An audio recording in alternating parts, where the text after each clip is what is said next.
Guys, record on the Nasdaq, up 5 straight days, and the S&P up 4 or 5. Let's get to Bob Pisani. Hey, Bob. And the Dow's having a lot of problems today, Carl, and that's because Wall Street can't quite figure out what kind of trend it wants to start following. Remember, in the earlier part of January, it was all about cyclicals, it was all about energy and all about banks and materials, and that's kind of reversed in the last few days. Take a look at the sectors that we're seeing today. Suddenly, last few days, Wall Street wants growth. That means technology. It also wants China. China is the outstanding story of the year. It is far and away the biggest market gainer on the year. That's MCHI at the top there. Tech leading, semis in particular have been leadership group, consumer discretionary. But then here you see the banks and the energy that were market leaders earlier on. They're kind of lagging right now. And you see the problem in the Dow. This is all showing up in the Dow, why the Dow is underperforming today, because financial stocks and energy stocks in particular, if you put the Dow components here, Chevron, Boeing, Goldman, American Express, Visa, they're all weighing on the markets and weighing on the Dow, as you can see there.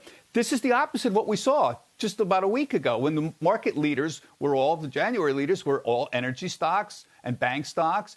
And they're still the leaders for the month, but it's starting to flip around. Technology is now starting to come to the fore. Semiconductors have been really strong for a while. Consumer staples, generally, defensive names like consumer staples and utilities have been lagging all throughout the month. But again, do we want to buy technology and growth, or do we want to buy cyclicals? That's what the market can't seem to decide. The one thing it absolutely can decide, it loves Apple. As you know, everybody knows, we're reporting Apple on Wednesday. And boy, the talk about this Apple iPhone super cycle, I've seen numbers, 240 million iPhones may be sold in 2021. Some people are guessing 250. I think the record was 215.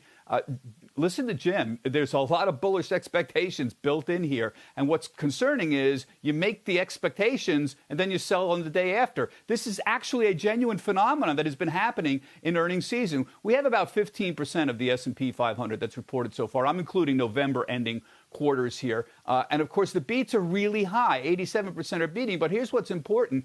The average beat has been enormous. The average beat has been close to 20% overall. That's really important. That's a big, big beat that we've been seeing here. Here's what's amazing. Wells Fargo noted that among the companies that have reported, next day, for those that have been beating, the average price is down almost 2%. Wait a minute. They beat the numbers and they're still down? That's a problem. That's sell on the news because the prices have run up going into that. That could be a genuine issue for Apple. So I think Jim is really on to something there. As far as the quarter goes, though, it's good. The numbers keep going up. This happened in the third quarter. Fourth quarter numbers keep going up. We were down 10% in the 1st of January. Now fourth quarter is only down about 8%. That's a steady improvement. Remember, in the past, it always used to go the other way. Same thing for the first quarter. And that's what we care about. We care about whether earnings estimates are going to keep rising for the first and second and third quarter, because that's where the big numbers are and that's where the big expectations are. And even here, Carl, it's getting a little bit better here from January 1st to today. The estimates